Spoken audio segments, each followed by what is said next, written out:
16 जुलाई 1945 ये वो दिन था जब इंसानियत को तबाह करने वाले हथियार एटॉमिक बम को पहली बार टेस्ट किया जा रहा था। ह्यूमन हिस्ट्री में पहली बार ऐसा वेपन मैदान में उतर चुका था जो दुनिया को हमेशा हमेशा के लिए बदलने वाला था।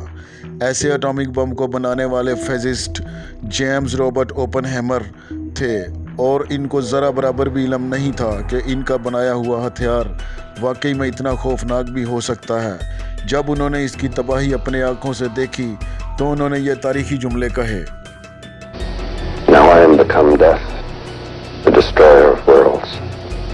इसी एटॉमिक बम ने ओपनहेमर को तबाही के दहाने पर क्यों और कैसे ला खड़ा किया। जिस शख्स की मेहनत की वजह से अमेरिका वर्ल्ड वार 2 जीता था, उसी को अमेरिका ने पूरी दुनिया में आखिर जलील और रसवा क्यों किया था। अली वली यूट्यूब चैनल की तरफ से खुशामदीद नाजरीन। ओपनहेमर ने अपनी ज़िंदगी में कारनामे तो बहुत से सरंजाम दिए थे, लेकिन इनको इतिहास में फादर ऑफ एटॉमिक बॉम्ब के नाम से याद रखा जाएगा। 1904 में पैदा हुए और सिर्फ 18 साल की एज में केमिस्ट बनने का ख्वाब इनको हार्वर्ड ले आया। एडमिशन मिलते ही ये बीमारी की वजह से पूरा 1 साल क्लासेस ज्वाइन ना कर सके, लेकिन फिर भी 4 साल की डिग्री उन्होंने 3 साल में ही कंप्लीट कर ली। केमिस्ट बनने के साथ साथ इनका फिज़िक्स में भी काफ़ी इंटरेस्ट था। हार्वर्ड से फारग होने के बाद थियोरेटिकल फ़िज़िक्स में रिसर्च के लिए जर्मनी की कॉटिंगन यूनिवर्सिटी चले गए और सिर्फ 23 साल की उम्र में ये PhD मुकम्मल कर चुके थे। उनकी नेचर थी वो किसी से ज़्यादा मिलते जुलते नहीं थे, बस रिसर्च पर ही इनकी ज़्यादा अटेंशन होती थी। वो वापस US आए और दोबारा अपनी रिसर्च में लग गए। यहाँ तक इनका एटॉमिक बम से दूर दूर तक कोई वास्ता ना था, लेकिन फिर यूरोप में हिटलर का राज शुरू हुआ और उसने चंद जर्मन साइंटिस्ट को दुनिया का सबसे पावरफुल वेपन बनाने का टास्क दिया। अब यहाँ पर एंट्री होती है अल्बर्ट आइंस्टाइन की।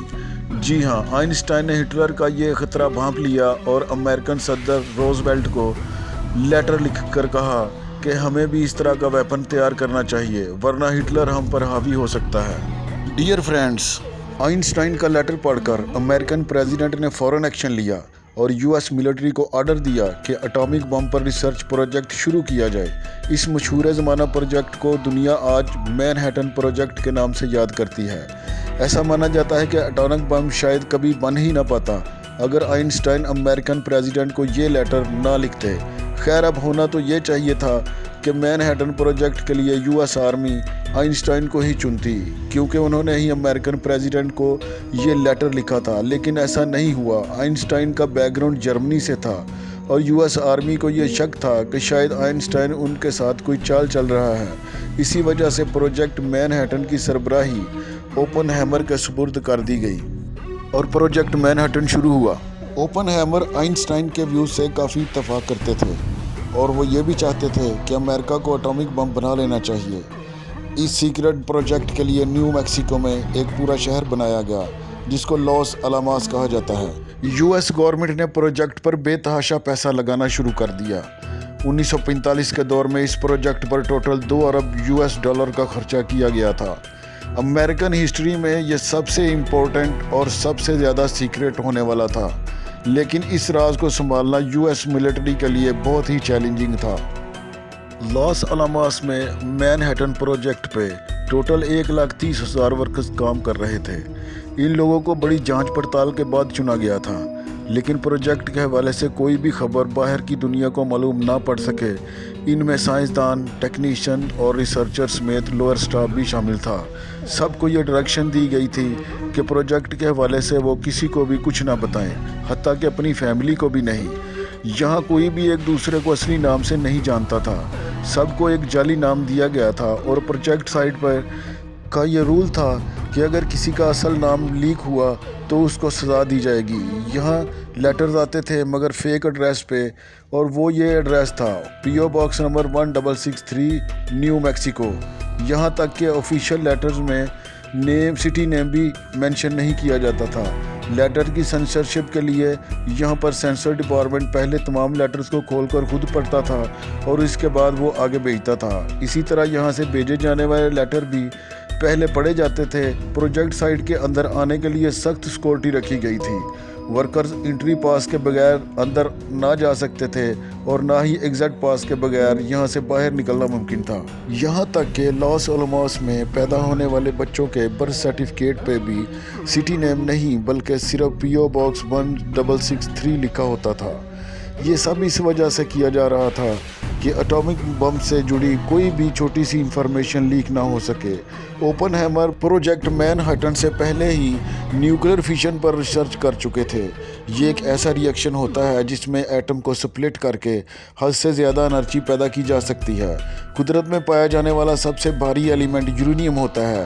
یورینیم کے ایک ایٹم میں 92 پروٹونز اور 146 نیوٹران ہوتے ہیں، جن کو اگر ملا لیں پلس کر لیں تو یورینیم کا ٹوٹل ایٹامک ماس سامنے آتا ہے، جو ہے 238۔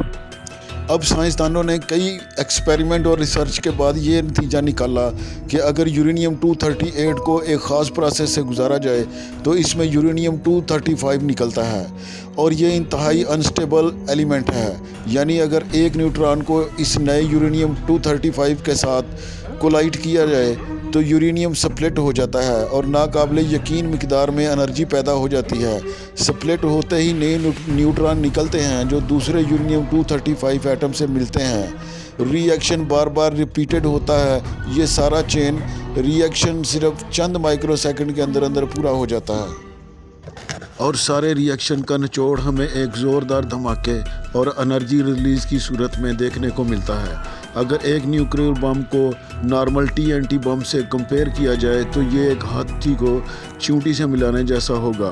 آپ صرف اس بات سے اندازہ لگا لیں کہ 1 kg اٹامک بم 35,000 kg TNT بم کے برابر ہے، یعنی لٹل بوائے بم جس نے پورے ناگاساکی کی دھجیاں بکھیر کر رکھ دی تھی۔ اتنی ہی تباہی TNT بم سے کرنی پڑتی تو امریکہ کو حیرت انگیز طور پر 1.5 کروڑ kg وزنی TNT بم گرانا پڑتا۔ یہ اتنا زیادہ وزن ہے کہ آج کے دور میں بھی کوئی جہاز اس کو اٹھا نہیں پاتا۔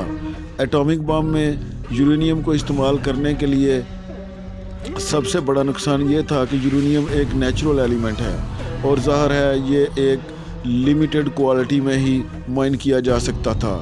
ریسرچر نے یورینیم کی ٹکر کا ہی ایک نیا ایلیمنٹ بنایا جو نیچرل بھی نہیں تھا اور جو یورینیم 235 سے بھی زیادہ انسٹیبل تھا۔ یہ ایلیمنٹ تھا پلوٹینیم 239۔ امریکہ کی پروجیکٹ مین ہٹن پورا کرنے کی بہت زیادہ جلدی تھی، کیونکہ ایک طرف تو ورلڈ وار 2 چل رہی تھی اور دوسری طرف امریکہ کو یہ بھی خطرہ تھا کہ کہیں جرمنی ان سے پہلے یہ بم تیار نہ کر لے۔ آخرکار 16 جولائی 1945 کو دنیا کا پہلا آٹم بم تیار ہو چکا تھا، اور اب باری تھی اس کو ٹیسٹ کرنے کی۔ جب اس کو ڈیٹونیٹ کیا گیا تو اس کی شدت دیکھ کر پوری دنیا خوفزدہ ہو گئی۔ اوپن ہیمر سمیت دوسرے سائنٹسٹ جو اس پروجیکٹ کا حصہ تھے وہ بھی اس ہتھیار سے خوفزدہ ہو گئے۔ ہیومن سویلائزیشن کو خطرے میں ڈالنے والا یہ پہلا ہتھیار تھا جو اب انسانوں کے ہاتھ لگ چکا تھا۔ اس کے انسانیت پر کیا اثرات برپا ہو سکتے ہیں؟ اگلے ہی مہینے امریکہ نے اسے جاپان کے شہر ہیروشیما ناگاساکی پر گرا ڈالا۔ ان دونوں حملوں میں 2.5 لاکھ سے زیادہ انسان مارے جا چکے تھے۔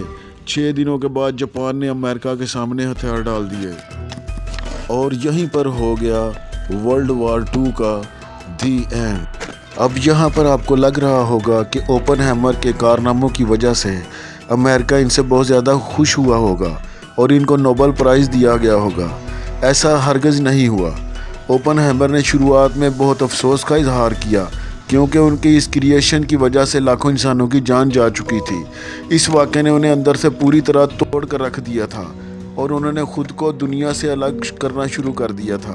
اگر وہ چاہتے تو امریکہ کی یہ طاقت منٹوں میں کہیں اور بھی شفٹ کر سکتے تھے۔ اسی وجہ سے اوپن ہیمر اب US کا ایک بہت ہی نازک اثاثہ ثابت ہوئے، اور امریکہ کی مختلف ایجنسیز کے اوپن ہیمر پر نظر رکھنا شروع کر دی تھی۔ لیکن پھر وہی ہوا جس کا ڈر تھا۔ 1949 میں امریکہ کے سب سے بڑے دشمن سوویت یونین نے اچانک اٹامک بم کے دھماکے دنیا کو سنا دیے۔ ٹیکنالوجی لیک ہو چکی تھی، لیکن ہوئی کہاں سے اس کا اندازہ امریکہ کو نہیں تھا۔